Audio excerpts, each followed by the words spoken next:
Vamos a hablar con Rosaida Montaz, arquitecta y organizadora profesional de espacios. Rosy, buen día, ¿cómo estás? Estoy muy bien, ¿y ustedes? Muy bien. Bien. Contentos de verte. Nuestros oyentes también estén bien. El tema que nos traes hoy me llama mucho la atención. TDAH y organización, cuando necesitas un orden diferente. Así es. Y es que cuando encontramos personas que no son ordenadas ni organizadas, muchas veces no es por pereza, es porque necesitan una organización diferente, porque no podemos aplicarle el mismo patrón a todos. Claro. Entonces, el TDAH necesita una estructura diferente. ¿Podemos explicar básicamente así rapidito? Mira, es una condición neurológica donde una persona no tiene la capacidad de controlar pérdida de cosas, se distrae, muchas veces viene con impulsividad o hiperactividad. O sea, hay tres categorías y tú puedes estar en alguna de ellas. Entonces, todo eso te lleva a una condición neurológica, no es una enfermedad, pero sí te afecta en tu desempeño. Una condición ahí. Exacto, significa el trastorno por déficit de atención e hiperactividad. Ese es el TDAH. Exacto. Entonces puedes estar en algunos puntos, quizá no haya hiperactividad, no haya impulsividad, pero sí hay una falta de atención. Y eso se manifiesta también en los espacios. Entonces, cuando tú tienes un caso así, tú no puedes imponerle una estructura y un orden a esa persona. Hay que buscar una manera que le funcione. ¿Qué funciona? Pues facilitarle las cosas, tener las cosas visibles, tener etiquetas y procesos simples. Okay. Que no haya complicaciones, como a veces queremos una cajita y no sé qué cosa y mucha estructura. Simplemente tiene que ser funcional, mucho más allá de lo estético. Entonces, a mí me ha tocado muy de cerca porque en mi casa hay TDA. Entonces tener que lidiar con eso, pues me llevó también a descubrir esa situación de poder armonizar y poder lidiar con esa estructura diferente. ¿Cómo te diste cuenta de que había TDAH en la casa? Bueno, ¿y cómo lo descubre uno mismo? ¿Cómo yo sé si tengo eso? Realmente se descubre a nivel clínico. Ok. O sea, tú puedes tener rastros, pero a veces tú puedes olvidarte de cosas porque tienes muchas cosas. Pero se descubre a nivel clínico. Okay. Y así fue que lo descubrimos a nivel clínico. Okay. Por olvidos, por descuidos, y fue a muy temprana edad. Pero hay adultos con TDAH que ni siquiera saben que tienen TDAH. Entonces, es ir a un especialista para que haga la evaluación y determine. Y si ya, entonces ya muchas veces necesita medicación, otras veces no. Y ya entonces sí comenzar a integrar hábitos que te ayuden a ese desempeño. ¿Cómo lo podemos hacer? Bueno, en un adulto, pues teniendo cosas claras. Las tareas, por ejemplo, un proyecto grande, pues hacerlo en pequeñas tareas, en pequeños hábitos para poder cumplirlo.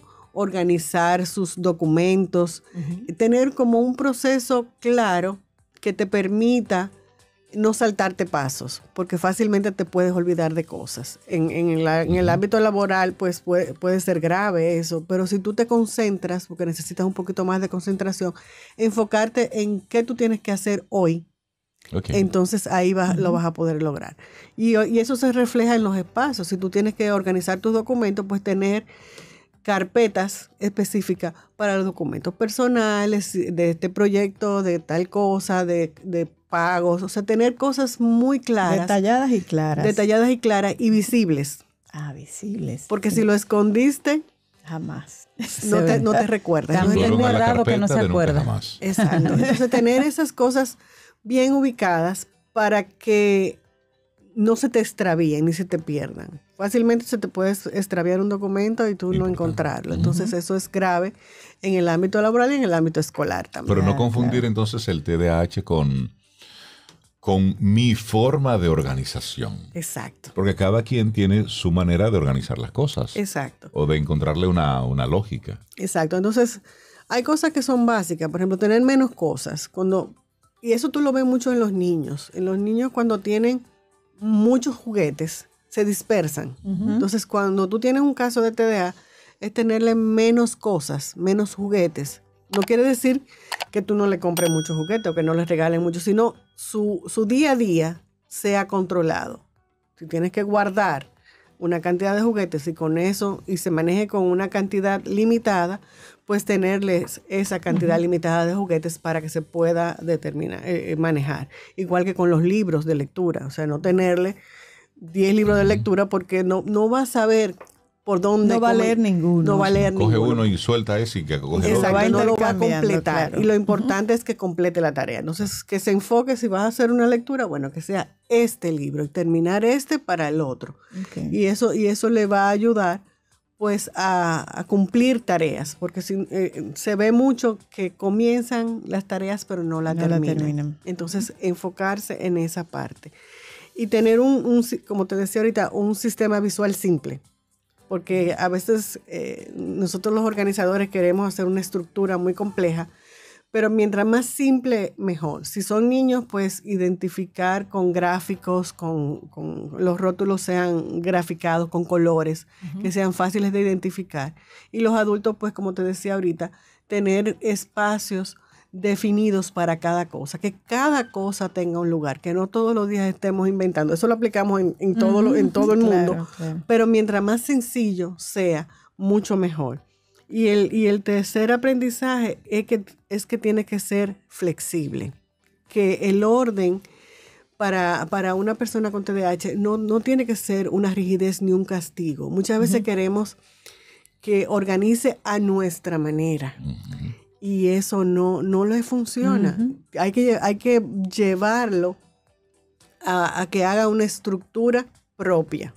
¿Y cómo apoyamos a esa persona a que vaya creando su estructura? Sí, porque va a crecer. Sí, creando zonas definidas. Y tiene que hacer que sepa que cuando llega a un espacio tiene que hacer zonas definidas. Ok, 1, 2, 3. 1, 2, 3, exacto. Y si vamos a organizar, por ejemplo, estamos en un área de trabajo que tenga sus contenedores, vamos a decirle así, definidos. Aquí voy a colocar los documentos que tengo que trabajar hoy. Y ahí van a estar lo de hoy. Ya cuando termine de trabajar eso, ¿dónde van a colocarse esos documentos? En la siguiente folder o en el siguiente contenedor. Ok, de ahí ¿dónde va? A un archivo. Entonces, ¿dónde se va a archivar? O sea, ese proceso de paso a paso es clave para una persona con TDA, que tenga los procesos claros. Y como te decía, listas visibles y de microhábitos. Si tiene que dividir tareas grandes en esos pequeños pasos, pues hacerlo. Hay aplicaciones que te ayudan con eso. Y o sea, estamos en el mundo de la tecnología y poder apoyarse en la tecnología es fundamental para poder pues tener eso hacerlo fluir. Bien sencillo. Y las tareas repetidas, pues también simplificarlas. O sea, si tú tienes que, tan simple como el menú de lo que tú vas a comer de la semana, si tú lo tienes escrito, no tienes por qué preocuparte por eso. Entonces, que pueda tener su menú de alimentación claro. Hoy tengo que comer, ¿qué me toca de desayuno? ¿Cuál es mi almuerzo? Ya está definido, no tengo que preocuparme por eso. Entonces no me disperso en eso y puedo concentrar las tareas en las cosas que son más importantes. Me llama la atención esto de un orden distinto, porque a veces, y pasa mucho en los hogares, papá, mamá establecen un orden. Entonces quieren que el orden sea como... Para todo el mundo. Sí, pero ese es el orden tuyo. No necesariamente es el orden que el otro entiende o que le es más práctico. ¿Cómo hacer entonces, Rosaida, en esa organización? Porque los chicos, por ejemplo, una familia de 2, 3, pues a lo mejor hay uno que tiene... Y además en esta época donde se apuesta tanto y hay tanto esfuerzo por la distracción y por todo eso, no hace más que esos números vayan en aumento. Claro, claro. Que eso es lo que dicen las estadísticas. De y cómo, los estímulos. Exactamente, eso es un bombardeo constante. Entonces, cómo desde la organización papá, mamá pueden entender que este niño tiene esta estructura para organizar su habitación, sin embargo este otro niño la entiende de una forma diferente. ¿Y cómo hacer que uno y otro respeten el espacio del otro? Sí. Eso es siendo flexible, porque el orden no es perfección. Simplemente es que tú te sientas cómodo con lo que tienes y cómo lo manejas. Que tú puedas responder a tus necesidades con lo que tienes. Entonces, si tú es individual, y eso se ve también en parejas. O sea, cuando tú tienes pareja, el orden de uno no es igual al otro. Claro. Entonces, igual así deben ser en el núcleo familiar. Cada uno debe establecer su orden y que responda. Si tenemos que tener un horario para salir, que todo el mundo tiene que tener listo cosas para salir. Exacto. Si hubo uno que preparó todas sus cosas la noche anterior y el otro necesita más tiempo, pues sabe que tiene que levantarse más temprano. Sí. O sea, todos esos sistemas se conversan y establecer un diálogo. Y es un tema de conflicto. Porque, claro. Mami, ¿por qué tú le dices a él tal cosa y a mí no? ¿Y por qué tú permites que él ponga eso y a mí no? Solamente con el hermano, la hermana, con la familia entera, porque tenemos un horario para salir. Exacto. Entonces hay que esperar el que no se levantó temprano, que ahora es que va a organizar. Sí. Eso es un Pero problema. es clave. Papá y mamá enseñan desde lo que ellos aprendieron. Exacto. El orden que ellos aprendieron y que ellos les funciona. Porque hay una primera parte de la vida del niño que el niño no tiene la estructura para decir cómo es su orden. Exacto. Tiene que tomar el que le dan papá y mamá. Uh-huh. Cuando comienzan a ver esos obstáculos de que ese orden de mamá y papá, ellos no lo siguen, unos sí, otros no, ahí es que se tiene entonces que llamar y levantar la banderita. Bueno, esta persona piensa diferente o el orden es diferente, pero ahí entonces, como tú dices, flexibilizando el proceso, pero negociando. Exacto. Ustedes pueden ordenar cuando ustedes quieran. Lo importante es que sepan dónde están sus cosas, que las cosas estén a tiempo, que estén catalogadas de una forma específica que le funcione a ustedes, pero catalogadas que no estén a la vista. Y cada quien cumpliendo esas condiciones, su pliego de condiciones, cada quien ordene como entienda. Así es, así es.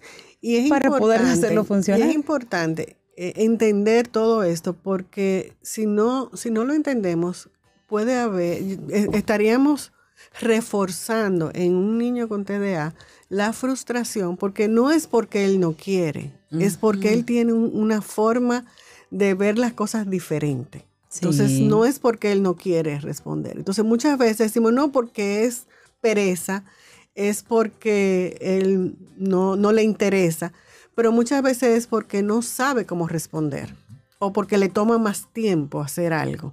Entonces, no podemos reforzar esa culpa, no podemos reforzar esa desconexión, sino cómo yo puedo ayudarte a que tú logres el objetivo. ¿Cuál es el objetivo? Organizar tu habitación. Bueno, ¿qué yo te tengo? ¿Cómo te puedo ayudar a que tú organices tu habitación para que esté lista en el tiempo que necesitemos que esté?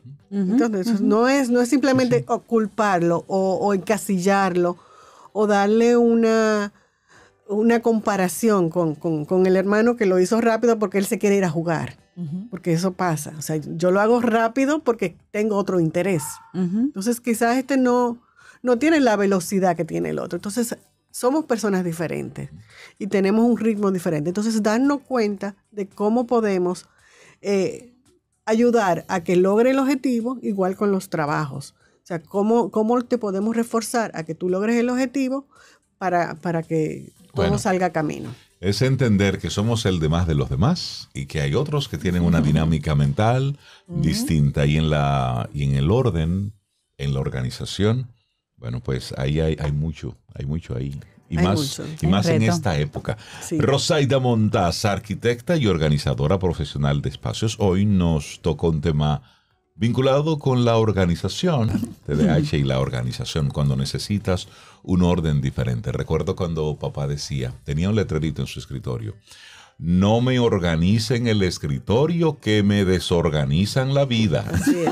Déjeme eso así mismo. Aunque usted no crea, eso está organizado así. Sí, claro, tiene su orden. Sí, él me lo dijo una vez. A mí, por algo. Porque le desorganicé la vida. Rosy, un abrazo. Igual para todos. Un Linda abrazo, semana. Rosy. Bueno, nosotros llegamos al final de nuestro programa. Gracias a los que nos han estado enviando las fotografías de sus mascotas, de sus perritos, hoy en el Día del Perro. Ustedes escucharon hace un momentito a Cocoa y también a Tommy, sí, celebrando los dos. Sí, sí, ellos están. Saludos. Eso, buenos días. Me mencionaron en Camino al Sol. Entonces. Yo voy a publicar la del día en un ratito, tú verás. Es una niña linda. Bella. Entonces, miren, mañana, si el universo sigue conspirando, si usted quiere, si nosotros estamos aquí, tendremos un nuevo Camino al Sol. Aquí termina Camino al Sol,